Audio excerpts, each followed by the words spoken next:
राम पदाम्बुजो मधुकर यन्मान् संलीयते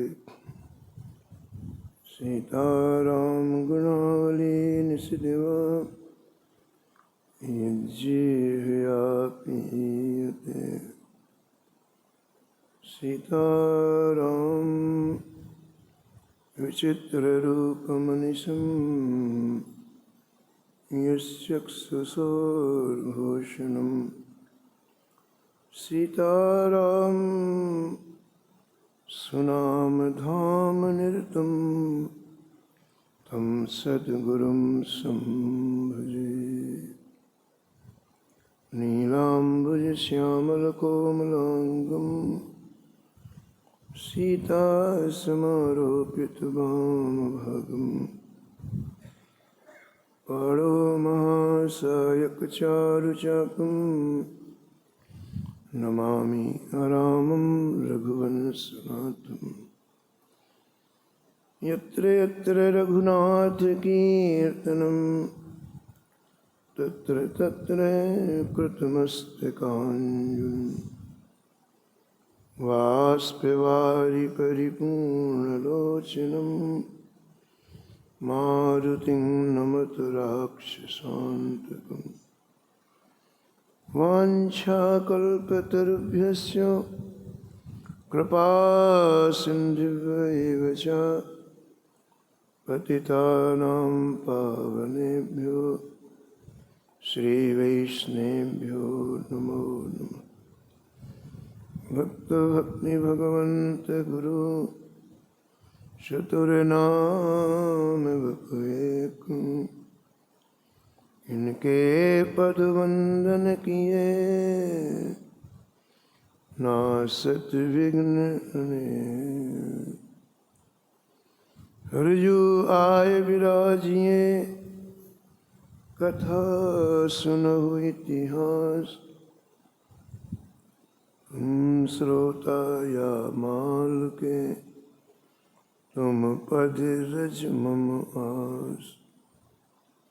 तुम पीछे जो और हैं श्रोता हैं रसिखान इनके सकल मनोरथ पूर्वहु श्री भगवान।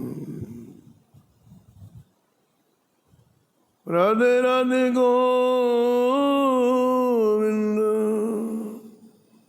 गोविंद राधे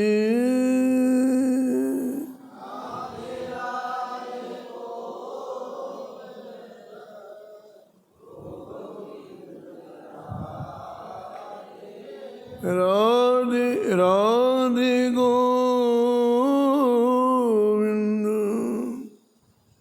गोविंद राधे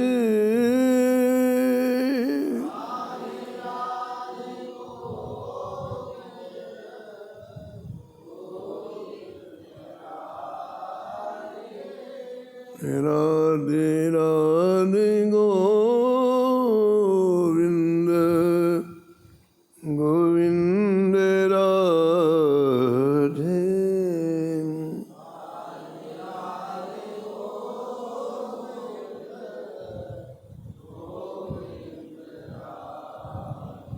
राधे राधे गोविंद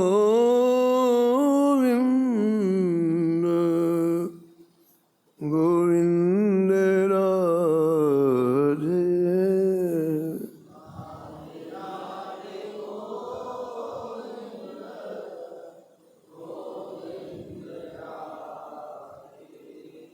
गोविंद राधे बोलो गोपाल राधे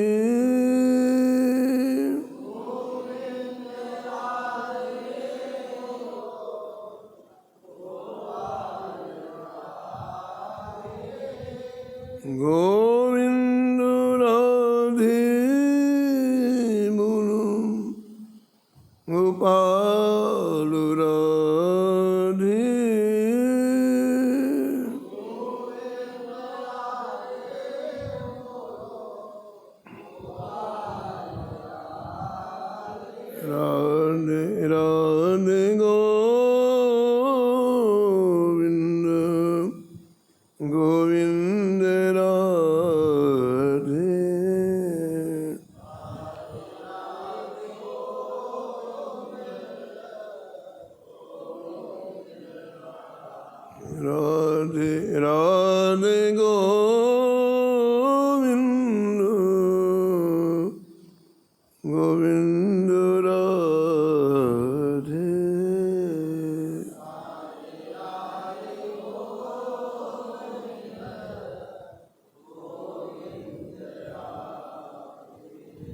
गोविंद राधे बोलो, गोपाल राधे।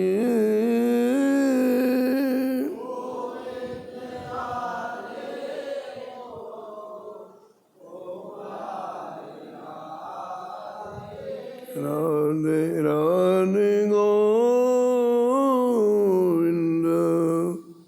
गोविंद राधे।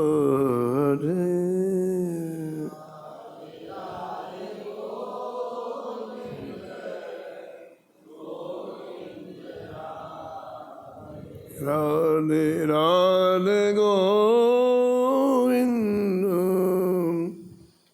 गोविंद राधे।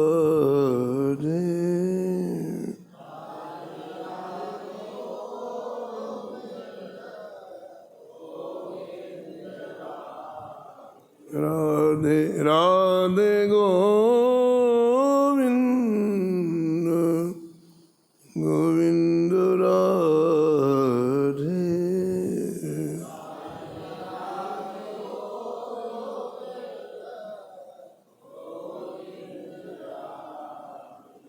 श्री जानकी वल्लभ लाल की, श्री मंगल मूर्ति हनुमान जी महाराज की, सपरिकर श्री भक्तमाल जी की, सब संत भगवान की, श्री स्वामी अग्रदास जी महाराज की, श्री नाभाजी महाराज की, श्री प्रियादास जी महाराज की, श्री वृंदावन धाम की, श्री बांके बिहारी लाल की, श्री राधा वल्लभ लाल की, श्री गिरिराज जी महाराज की, श्री यमुने महारानी की, श्री राम नाम महाराज की, श्री महाराज जी की।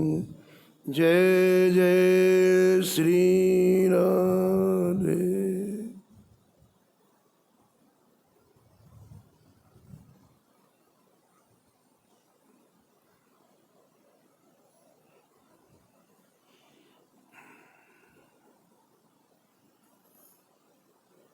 शुद्धई फुलेल उपटनो श्रवणे कथा, शुद्धई उपटनो श्रवणे कथा, मेल अभिमान अंगो अंगन छुड़ाइए,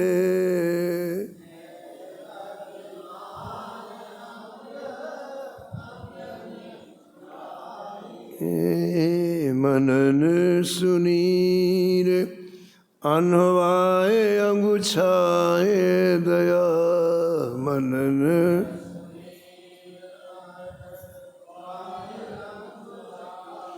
नवनी बसन पनो सोंधुले लगाइए,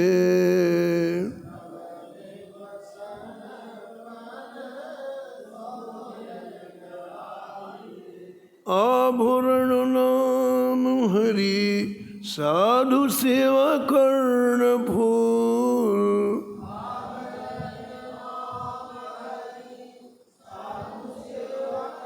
मानसी सुनत संग अंजन बनाइए,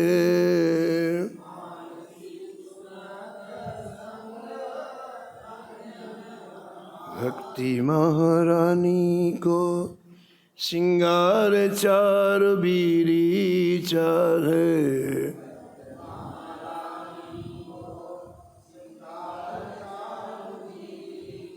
रहे जो निहार लगे लाल प्यारी गाइए,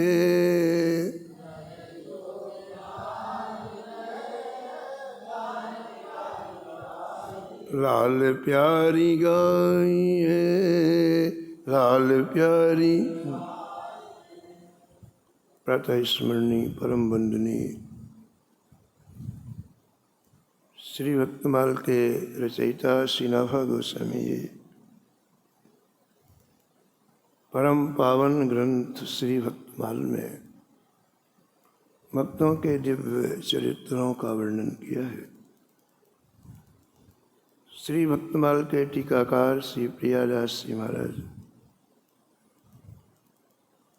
श्री भक्तमाल के प्रारंभ में श्री भक्ति महारानी का श्रृंगार किया है।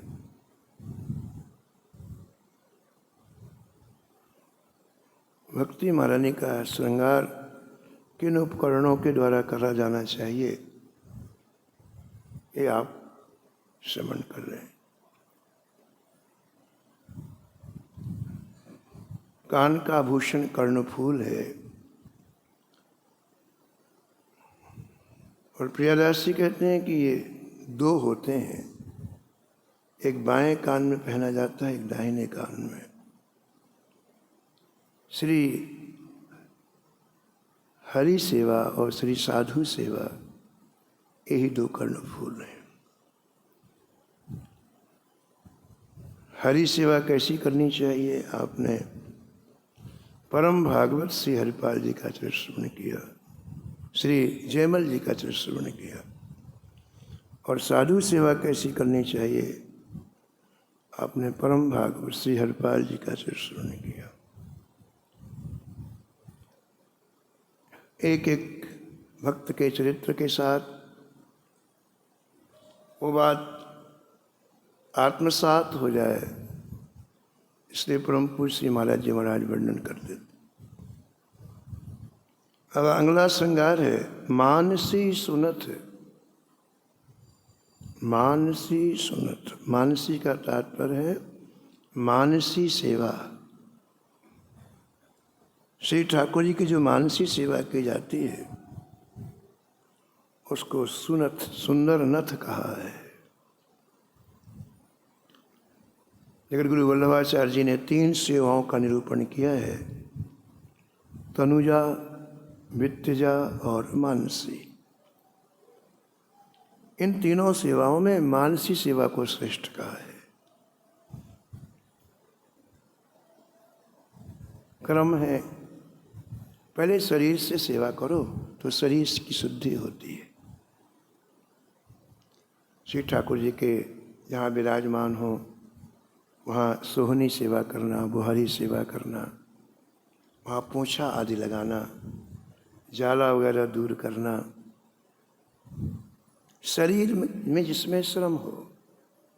श्री ठाकुर जी के लिए सुदूर जल लाना, नदी से लाना, पवित्र स्थल से लाना, श्री ठाकुर जी की सेवाओं के उपकरण इकट्ठे करना, इसमें शरीर को श्रम होता है। श्री ठाकुर जी की सेवा में जो शरीर घिसाया जाता है उससे अहंकार नष्ट होता है। तो सबसे पहली सेवा है शरीर को ठाकुर जी में लगाना। इसको तनुजा बोलते हैं। और श्री वल्लभाचार्य जी महाराज कहते हैं कि भगवान ने जो संपत्ति दी है उसका विनियोग श्री ठाकुर जी में करो। संपत्ति का ठाकुर जी में विनियोग करना ये वित्तजा है। संपत्ति क्या है? जिसमें मन का सबसे ज्यादा लगाव है। संपत्ति में मन पूरी तरह से खुला मिला है, 24 घंटे उसका चिंतन करता है। संपत्ति का 24 घंटे चिंतन करता है ये मन। इसलिए वो मन भगवान का चिंतन कब करेगा? जब उस संपत्ति में जो मन है उस संपत्ति के साथ मन ठाकुर जी के चरणों में चला जाए।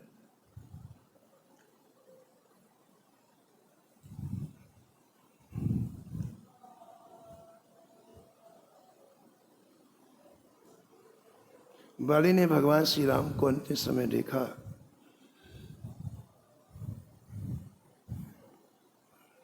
तो उसके हृदय में इतना दिव्य भाव उत्पन्न हुआ कि उसने कहा जय जय। बस इस समझ में आ गया कि आपके चरणों से की प्रियता से कोई चीज श्रेष्ठ नहीं है। इसलिए मुझे यही चाहिए कि मेरे कर्मवश मेरा कहीं भी जन्म हो, लेकिन आपके चरणों में मेरा अनुराग हो।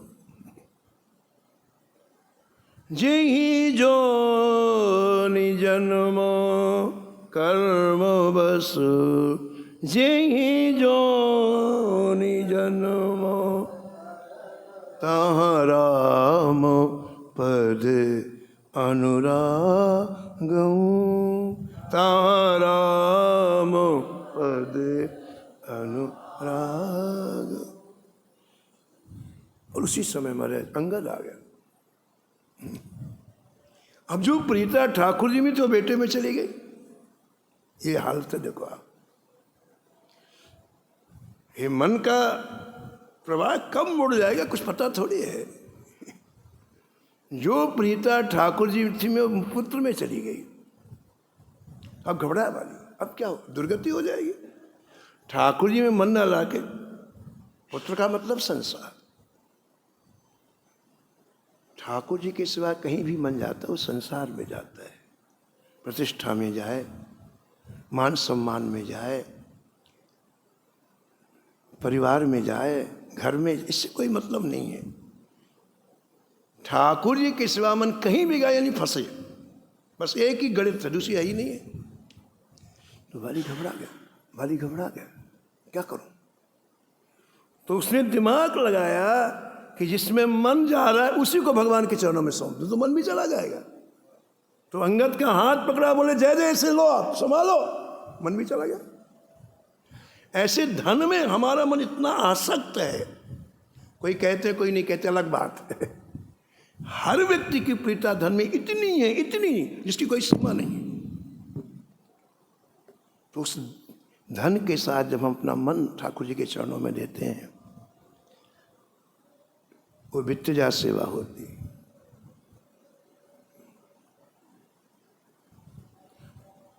और भगवान के चरणों में धन अर्पण करने से धन की शुद्धि होती है। ये भोग विलास में अपने शरीर में जो हम धन लगाते हैं ना, ये बहुत खतरनाक है। तो हमारी भवबंधन को जकड़ने वाला है, बहुत टाइट करने वाला है। एक मनोवैज्ञानिक बात यहाँ संतों ने सोची है कि धन को यदि आप ठाकुर जी में लगाओगे तो धन की शुद्धि हो जाएगी। धन की शुद्धि हुई कैसे पता चलेगा? आपका मन शुद्ध हो जाएगा। किसी भी चीज का असर मन में पड़ता है। आपने बहुत अच्छा कार्यक्रम किया, उसका क्या क्या मापदंड है?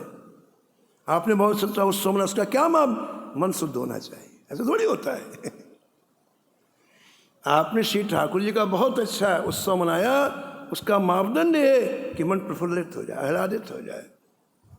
तो आपने धन से सेवा की, इसका मापदंड ये है कि आपका मन प्रसन्न हो जाए। इसको वित्तजा सेवा कहते हैं। और जो दोनों सेवाएं पवित्र हो जाएंगी, शरीर के द्वारा शरीर शुद्ध हो जाएगा, धन के द्वारा धन शुद्ध हो जाएगा, तब मानसी सेवा होगी। ऐसे नहीं है कि आप नकल करने के लिए बैठ जाओ, आगे कुछ नहीं होने वाला है। अंदर तो सिनेमा चल रहा है, क्या करोगे आंख बंद करके? अंदर दुनिया का चिंता, आंख बंद करने से मानसी सेवा हो जाएगी क्या? क्रम है, क्रम। इन महापुरुषों ने जो क्रम निकाला है उसके अनुसार हमारे उपासना होती है। पहले शरीर को लगाओ आप श्री ठाकुर जी की सेवा में, फिर आपके पास जो भी सब, कोई जरूरी नहीं कि आपके पास 50 लाख जो है। 10 रुपये, हमने 10 रुपये लगाए ठाकुर जी की सेवा में, फिर धन को लगाओ आप, तब मानसी सेवा होती है। और जैसे कर्णफूल सौभाग्य सूचक है, ऐसे नथ भी सौभाग्य सूचक है। श्री प्रियादास जी कहते हैं कि नाक में जो नथ पहनी जाती है यही मानसी सेवा का रूपक है। नथ बड़ी छोटी होती है लेकिन ये सौभाग्य सूचक होती है, इसलिए इसका बड़ा महत्व है। नथ कैसी होती है? इसमें 2 मोती होते हैं। इन दोनों मोती के बीच में एक लाल मणि होती है। 2 मोती और उसके बीच में एक लाल मणि होती है। मानसी सेवा में विवेक और वैराग्य ये दोनों मोती हैं। मानसी सेवा में विवेक और वैराग्य ये दोनों मोती हैं। और अपने इष्ट के प्रति जो अनुराग है वही मणि है, वही लाल मणि है।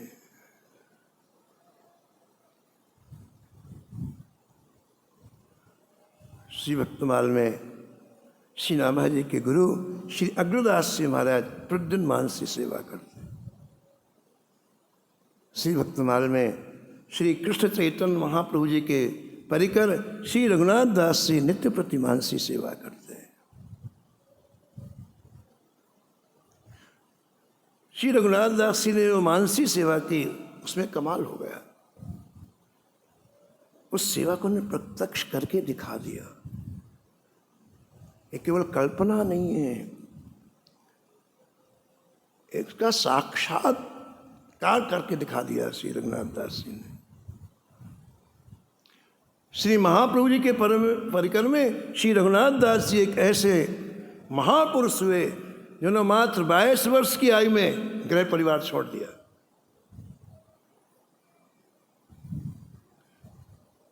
और श्री कृष्ण चैतन्य चरणों में रह करके, श्री जगन्नाथपुरी में रह करके 22.5 घंटे रोज भजन करते थे। कितने? 22.5 घंटे रोज। ये भक्तमाल एक तरह का हॉस्पिटल है, अस्पताल है। अस्पताल में जाओ तो शरीर के रोग दूर होते हैं, और इस भक्तमाल के हॉस्पिटल में आओ तो मानसिक रोग दूर होते हैं। मानसिक रोग क्या है? किसी चीज़ का अहंकार हो जाना। जैसे धन का होता है, पद, ऐसे भजन का भी होता है। तो धन का अभिमान, पद का अभिमान तो सत्संग में दूर हो गया, लेकिन इसका भजन का अभिमान कहाँ दूर होगा? उसके लिए इन संतों के चरित्र हैं। जब हम देखते हैं कि रघुनाथ गोसाई जी 22 घंटे भजन करते हैं तो ढीले पड़ जाते हैं, 4 घंटे वाले, 6 घंटे वाले, 8 घंटे वाले। इनको ना सुनो तो हमको लगेगा हम ही सब कुछ है।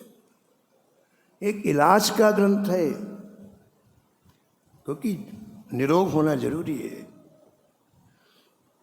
तो संपूर्ण भक्तमाल में एक ऐसा चरित्र श्री रघुनाथ गोसाई जी का है जो 22-22.5 घंटे भजन करते। 1.5 घंटे में अपनी शरीर की सभी क्रियाएं, भोजन, सोना, सब।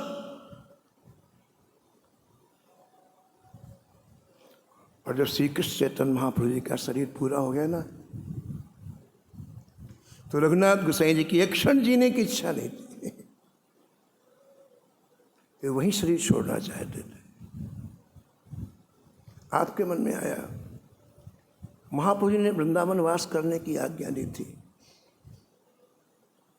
तो मैं वृंदावन में शरीर छोड़। आप पुरी से चल करके श्री वृंदावन आए, और वृंदावन में संयोग ऐसा कि श्री रूप और सनातन जी से इनकी मुलाकात हो गई। उनको पता चला कि ये शरीर छोड़ेंगे, तो रूप और सनातन जी ने कहा, इससे महाप्रभु जी को प्रसन्नता नहीं होगी। हम उनके हैं, उनकी जिसमें प्रसन्नता हो हमें करना चाहिए। इसलिए आप यहाँ रह करके प्रभु का भजन करो। और आश्चर्य, 1 दोना छाछ 24 घंटे में पी करके इन्होंने भजन किया। कितना? 1 दोना, 1 पाव से भी कम। और इसी तरह से 22 घंटे भजन करना। और महाराज जी, इनके चरित्र में लिखा है 1000 साष्टांग दंडवत प्रणाम रोज वैष्णव को करते थे।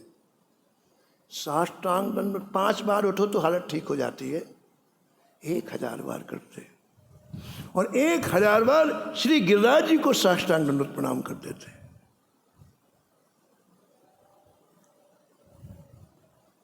तो श्री रघुनाथ गोसाई जी का स्वास्थ्य खराब हो गया, बुखार आ गया जोरों का। और बुखार आया तो शरीर असमर्थ हुआ।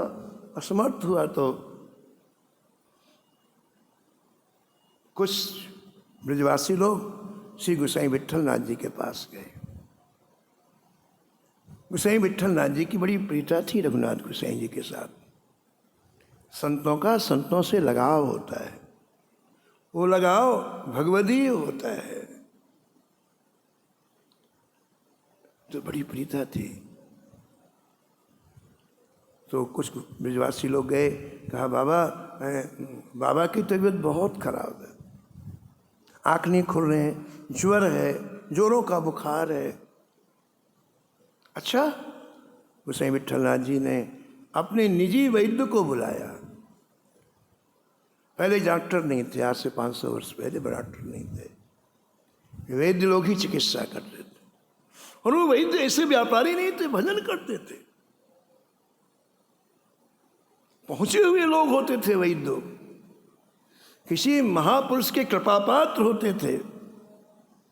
ये जो वैद्य जिनको बुलवाया गोसाई विट्ठलनाथ जी ने, ये केवल गोसाई विट्ठलनाथ जी की ही चिकित्सा करते थे, बस बाकी भजन करते थे। आजकल कहते हैं फैमिली डॉक्टर है, ऐसे उनके वो निजी वैद्य थे, किसी को देखते ही नहीं थे, लेकिन बड़े प्रवीण थे। इसलिए गोसाई विट्ठलनाथ जी ने उनको बुलाया, वैद्य जी को, और कहा कि आप जाओ, एक संत को आराम मिले, सुख मिले, ऐसा काम करो। वैद्य जी का जो आपकी आज्ञा। और वैद्य जी आए राधा कुंड में। गोसाई जी कहाँ रहते थे? जतिपुरा में। गिरिराज जी में जतिपुरा भी एक स्थान है, एक राधा कुंड। पूरे जीवन रघुनाथ गोसाई जी राधा कुंड में रहे। तो वैद्य जी जतिपुरा से चल करके राधा कुंड आए और इनकी कुटिया में जाकर के प्रणाम किया इनको और कहा मुझे नाड़ी देखना है, आप हाथ दिखाइए मुझे। उन्होंने अपना दाहिना हाथ आगे किया, उन्होंने 1 मिनट नाड़ी देखी वैद्य जी ने और कहा कि गोसाई जी आप ठीक हो जाएंगे, आपके ज्वर का कारण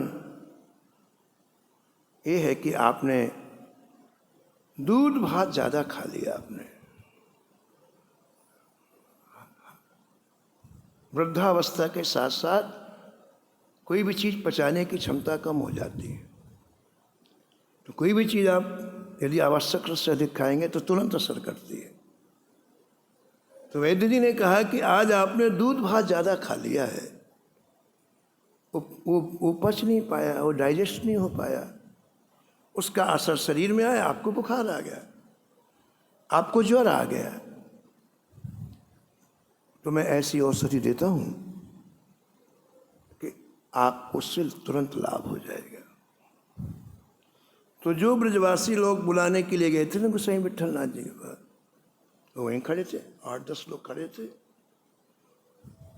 उनको इतना गुस्सा आया वैद्य जी के ऊपर, वैद्य उठा झोला, चल यहाँ से। उनको वो सामान वैद्य होते तो डर जाते। उनका क्या बात है? बोले क्या बात है? हमारे पिताजी ने देखा, हमारे दादाजी ने देखा, ये बाबा जब से यहाँ आया है 1-2 छाछ के सिवा कुछ पीता नहीं है, तू दूध भात कह रहा है, झूठ बोलता है। गर्म हो गए ब्रजवासी, तो ब्रजवासी वाला। तो इनको भी आवेश आ गया। इनका सुनो, मेरे पास औषधि है, मैं अभी दूंगा, उल्टी हो जाएगी, और उल्टी में यदि दूध भात ना निकला तो मैं वैद्यगिरी करना बंद कर दूंगा।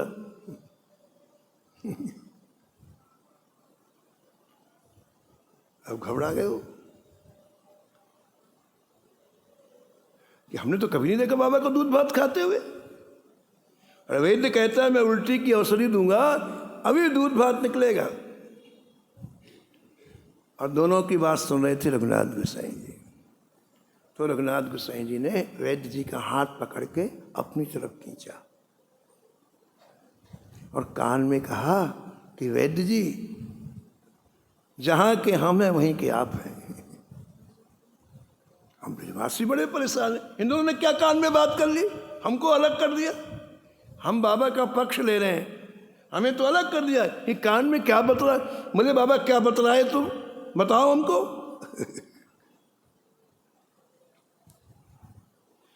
तब श्री रघुनाथ गोसाई ने कहा, ब्रजवासियों, मैं प्रतिदिन श्री राधा माधव की मानसी सेवा करता हूँ, और मानसी सेवा में अलग अलग श्री ठाकुर जी को मैं भोग लगाता हूँ।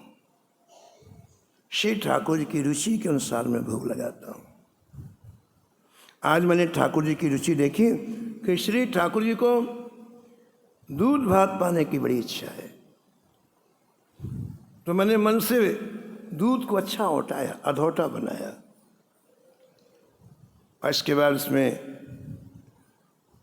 बड़े सुंदर सुगंधित चावल डाले, मिश्री मिलाई, केसर मिलाई, और जब मन से उसको मैंने शीतल किया, शीतल करने के बाद एक सुंदर स्वर्ण के कटोरे में मैं वो दूध भात का कटोरा प्रिया प्रीतम के पास सामने ले गया। प्रिया प्रीतम ने उसे देखा, एक एक घूंट पिया। एक घूंट श्री सूरी जी ने पिया, एक घूंट श्री श्याम सुंदर ने पिया, और दोनों ने कटोरा पकड़ के पूरा मुझे पिला दिया, अपने हाथ से पिला दिया। उसी का असर है कि मैं उसे पचा नहीं पाया, मुझे बुखार हो गया। तो वैद्य जी ने सब समझ लिया, यानी इनकी भी स्थिति वहां तक है, मानसिक सेवा तक स्थिति है, इसे न समझ ली। तब लोगों को पता चला कि मानसिक सेवा प्रत्यक्ष हो जाती है, ये केवल वर्णन करने की नहीं है, ये प्रत्यक्ष हो जाती है। जितनी जितनी गहराई में हम मानसिक सेवा में जाएंगे तो प्रत्यक्ष हो जाती है। इसको भक्ति महारानी के श्रृंगार में नथ का है, नथ नाक का आभूषण का है। हमारे वृंदावन में रासलीला के स्वामी जी परम पूज्य श्री राम शर्मा जी के छोटे भाई का नाम श्री ठाकुर घनश्याम जी था। अब दोनों नहीं हैं, श्री राम शर्मा जी भी नहीं हैं और ठाकुर घनश्याम जी भी नहीं हैं। तो ठाकुर घनश्याम जी ने एक अपना संस्मरण लिखा। एक बार मैं भ्रमण करते करते कोसी के पास एक स्थल में गया जहाँ एक सरोवर था।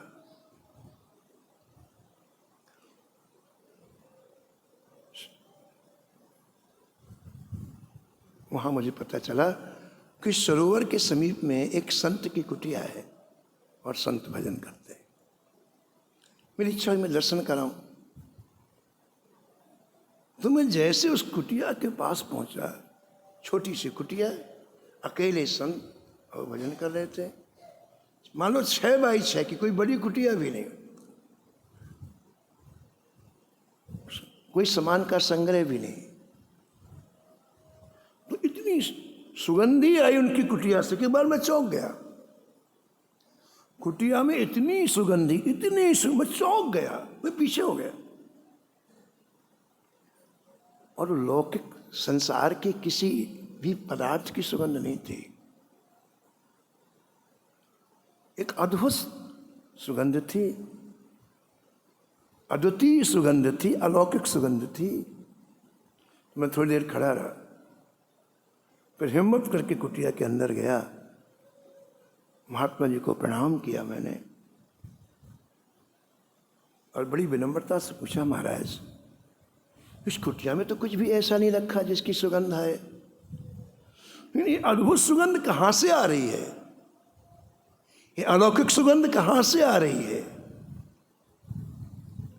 तो महात्मा जी मुस्कुराए और कहा, कहने की बात नहीं है, लेकिन तुम पात्र हो। घनश्याम जी के ऊपर पूज्य राधा बाबा की पूरी कृपा, पूज्य भाई जी की पूरी कृपा और ये रासलीला में ठाकुर स्वरूप बनते थे, उसमें कई लोगों की बड़ी अनुभूतियाँ भी हुई और इन्होंने शेष जीवन पूरा भजन में लगा दिया। रासलीला के बाद पूरा जीवन भजन में लगा दिया, पूरा। घर में नहीं रहते थे। यमुना जी के तट पर मदन मोहन मंदिर जी के पास में एक छोटा सा स्थान बना, वहीं रहते थे। तो महात्मा जी ने कहा कि तुम पात्र हो तो मैं तुम्हें बता देता हूं। मैं रोज मानसिक रूप से निकुंज में जाता हूं। क्या बोले? मैं दिव्य स्वरूप धारण करके, मानसी सेवा में दिव्य स्वरूप धारण करना पड़ता है, इस शरीर से मानसी सेवा नहीं होती है। तो मैं दिव्य स्वरूप धारण करके निकुंज रोज जाता हूं। गुरु प्रदत्त सखी रूप में मैं वहां सेवा करता हूं।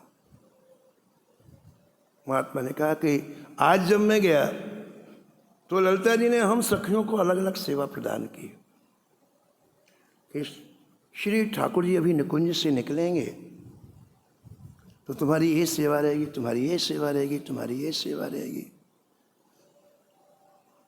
तो ललिता जी ने मुझे कहा कि जब श्री ठाकुर जी निकलेंगे तो पावड़े में इत्र बरसाने की सेवा तुम्हारी रहेगी। और मुझे एक दिव्य कटोरे में इत्र भर करके दे दिया गया। तो महात्मा बोले कि मुझे एक दिव्य कटोरे में इत्र भर लबालब भर के दे दिया, लबालब, कि जैसे श्री ठाकुर जी निकुंज से निकले तुम्हारी पावड़े में नीचे जो बिछी हुई है ना, उसमें इत्र छिड़कना है, ठाकुर जी को सुगंध नहीं लगे। और सखियाँ और की अपनी अलग अलग सेवाएं थे, पूरी लाइन ऐसी लाइन खड़ी थे, यहाँ निकुंज से ठाकुर जी को निकलना था। और बोले जैसे ही ठाकुर जी निकले और मैंने उनकी रूप माधुरी को देखा, इतने सुंदर, मेरा कटोरा नीचे गिर गया। उनको देखते मेरे हाथ से कटोरा नीचे और उसी इत्र की सुगंध कुटिया में आ रही। वहां गिरा इत्र, सुगंध कुटिया में आ रही। ये यहाँ का इत्र नहीं है, अलौकिक इत्र है, इसलिए अलौकिक सुगंध आ रही है।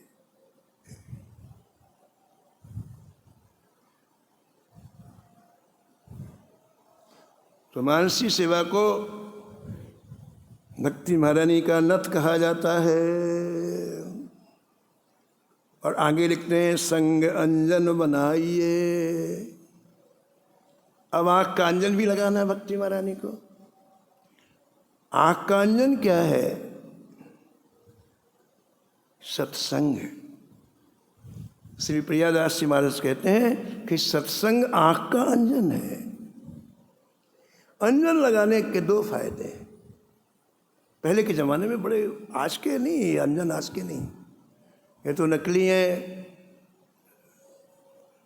सौंदर्यता इससे दिखेगी, इस भाव से लोग, लेकिन पहले के तो जो अंजन बनाए जाते बिल्कुल विधिवत आयुर्वेदिक की पद्धति से बनाए जाते।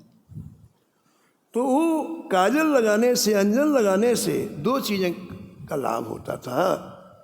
एक तो नेत्र की बीमारी चली जाती और दूसरा तीव्र दृष्टि हो जाती, दूर तक दिखाई पड़ता।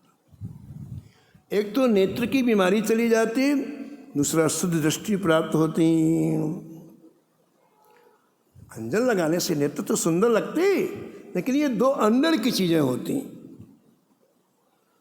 तो कहते हैं कि इसलिए श्री प्रियादास जी महाराज सत्संग को अंजन कह रहे हैं कि सत्संग भी दूषित विचार दूर करके हमारे को विवेक रूपी दृष्टि देता है। विवेक। बिनु सत्संग विवेक न होई।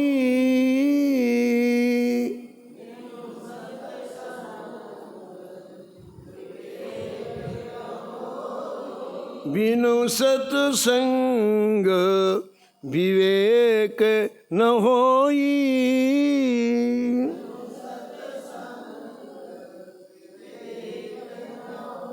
राम कृपा बिनु सुलभ न सोई।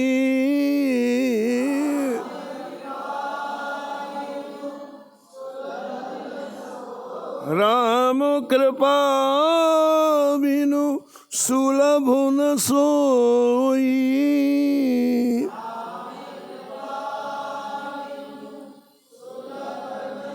बिनु सत्संग विवेक न होई।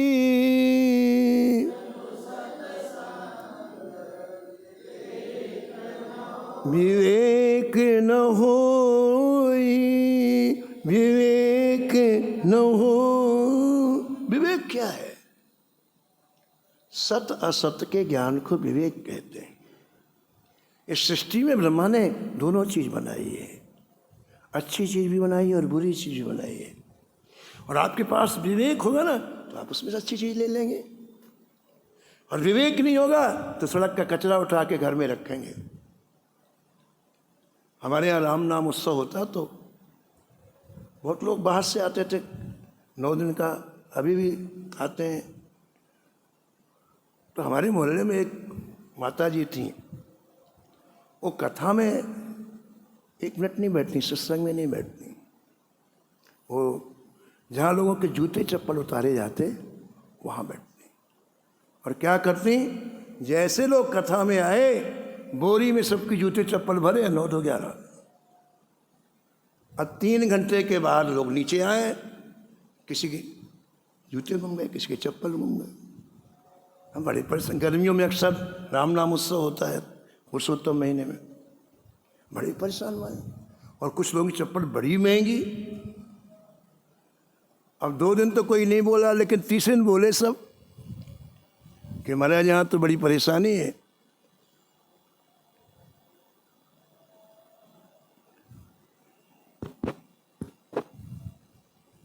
जय जय श्याम जय जय श्याम, जय जय श्री वृंदावन धाम।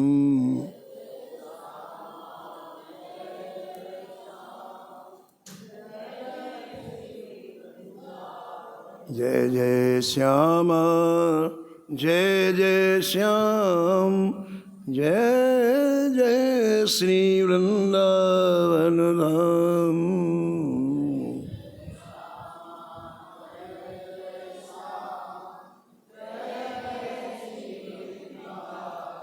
प्यारी राधा प्यारो श्याम,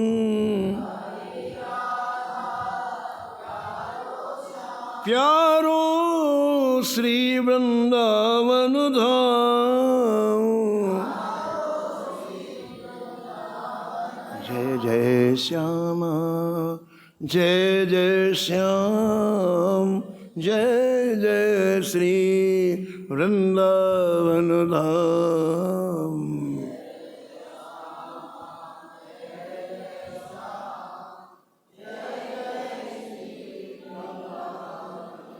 तो मैं लोगों की चप्पलें बोरियों में जाने लग गई। संयोग से एक दिन पुलिस के कोई अफसर आ गए, बोले माँ हमारे लिए कोई सेवा बताओ। मैं सेवा तो नहीं है, रोज चप्पल चोरी जाती हैं यहाँ से। बोले अभी देखता हूँ मैं।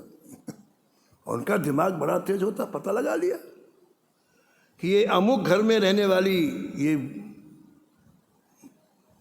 चप्पल चोर है। सीधे जीप लेके गए, उसको उठा के जीप में बैठा दिया। हाँ वो मैं अब कभी नहीं करूँगा। पूरे बोरे निकाले चप्पल के पूरे। तो जब व्यक्ति के अंदर विवेक नहीं होता है तो कचरा इकट्ठा करता, ठीक है ना। यहाँ सत्संग नहीं इकट्ठा किया, चप्पल इकट्ठी की। यही हाल संसार का एक तो उदाहरण है कि हम यहाँ आके कचरा इकट्ठा। इसलिए सत्संग जरूरी है। क्या हमको संग्रह करना चाहिए, क्या त्याग करना चाहिए,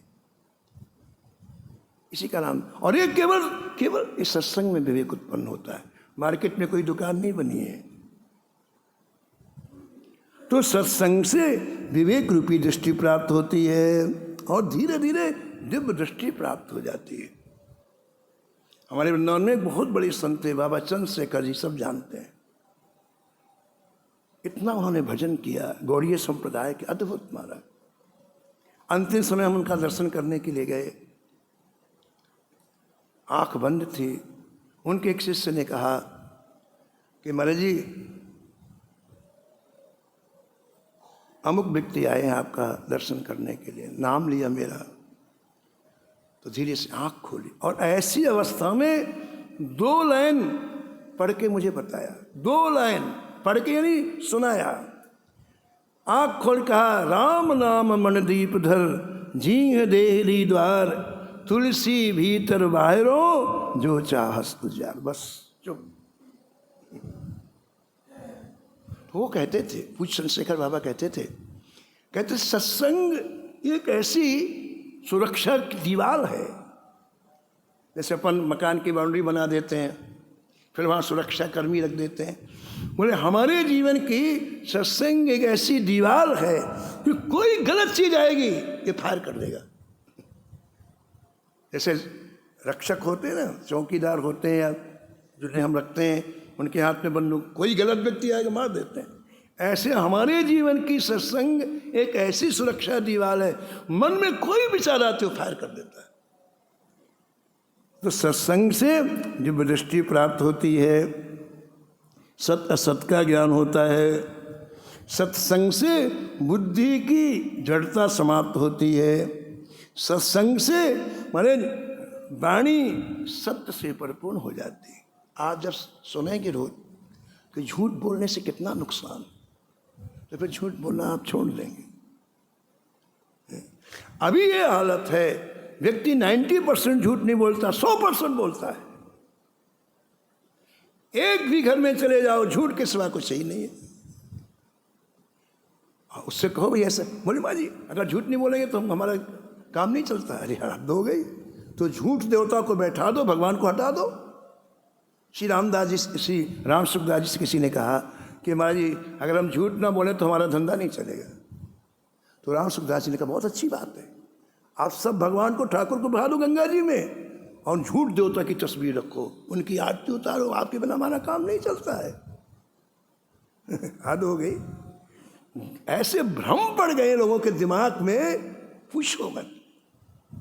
झूठ नहीं बोलेंगे तो काम धंधा नहीं चलेगा, झूठ नहीं बोलेंगे तो नौकरी नहीं चलेगी, झूठ नहीं बोलेंगे तो हमारे जीवन का निर्वाह नहीं होगा। तो ये जो बुद्धि में सत्यता है, इसका प्रभाव सत्संग से अच्छी तरह से हृदय में अनुभव हो जाता है, तो व्यक्ति फिर कभी झूठ नहीं बोलता है। और सत्संग करने वाले का यश अपने आप चारों तरफ होता है, वो कभी गलत व्यवहार करेगा नहीं तो यश तो हो गई। जब सत्संग हम करेंगे तो हम कभी किसी को दुख नहीं देंगे, हम किसी की संपत्ति का हरण नहीं करेंगे, हम किसी को गलत दृष्टि से नहीं देखेंगे, तो यश तो हो गई, सही रूप में यश होगा। और अगली बात कहते हैं कि सत्संग से समस्त पापों का नाश हो जाता है। 2 ही चीजें हैं, एक कुसंग एक सत्संग। को न कुसंगति पाए न साई,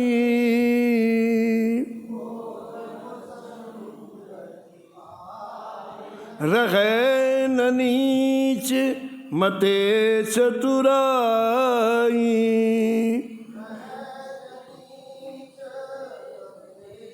सत्संगति मुद मंगल मूला,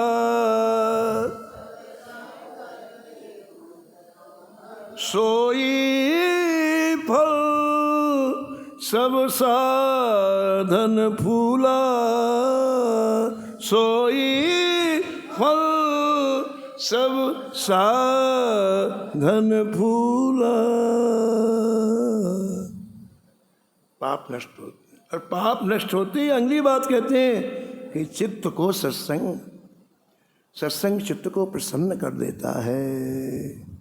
और सबसे बड़ी उपलब्धि है हमारा चित्त प्रसन्न रहे। वस्तु पदार्थ उपलब्धि नहीं है बाबा, जबरदस्ती की बात हम लोग करते हैं। बात मुख्य है, चित्त प्रसन्न रहे, मन प्रसन्न रहे, उसको सब कुछ मिल गया। तो सत्संग से हमारा चित्त हिलादित होता है। और श्री ठाकुर जी ने भागवत जी में स्पष्ट कह दिया कि यदि तुमको मुझे बस करना है तो मैं सत्संग से ही बस में होता हूँ। यथा वरुंधे सत्संगः सर्वसंगापहो हि माम्। मैं योग से बस में नहीं होता हूँ, मैं सांख्य से बस में नहीं होता हूँ, अरे मैं धर्म से बस में नहीं होता हूँ, मैं स्वाध्याय से, तप से, त्याग से, यज्ञ से, दक्षिणा से, व्रत से, वेद से, तीर्थाटन से, यम से, नियम से इन्हें बस में नहीं होता, लेकिन सत्संग से मैं बस में हो जाता हूँ। तो ऐसा ये सत्संग भक्ति महारानी अंजन मानती हैं। शेष कथा मांगे। जय जय श्यामा जय जय श्याम, जय जय श्री वृंदावन धाम।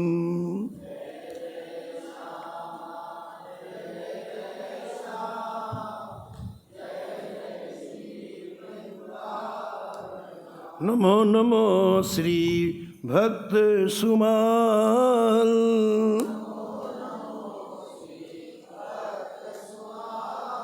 जाके सुनत महात्मुना सत, और झलकत राधा नंदलाल। गद गद स्वर पुलकित अंग अंगनी, लोचन बरसत असुवन जाल। उतर जात अभिमान ब्याल विष, लेत जीवाय सुरसुति काल। होत प्रीत हरि भक्त जनन सो, लेत शीघ्र हटि चरण प्रछाल। तजत कुसंग लेत सतसंगति, भाग जगत को अद्भुत भाल। निशिवासर सोवत अरु जागत, रोम रोम हुए करत निहाल। श्री अग्र नारायण दासु प्रिया प्रिय, प्रगटी जीवन रसिक रसाल। नमो नमो श्री भक्त सुमाल। सीताराम सीताराम सीताराम सीताराम, राधे श्याम राधे श्याम राधे श्याम राधे श्याम। राम सीताराम सीताराम सीताराम सीताराम। जय जय राधे श्याम राधे श्याम राधे श्याम राधे श्याम। जय जय सीताराम सीताराम सीताराम सीताराम। राम राधे श्याम राधे श्याम राधे श्याम राधे श्याम। जय जय सीताराम सीताराम सीताराम सीताराम। राम राधे श्याम राधे श्याम राधे श्याम राधे श्याम। श्री जानकी वल्लभ लाल की, श्री मंगल मूर्ति हनुमान जी महाराज की, सपरिकर श्री भक्तमाल जी की, सब संत भगवान की, श्री स्वामी अग्रदास जी महाराज की।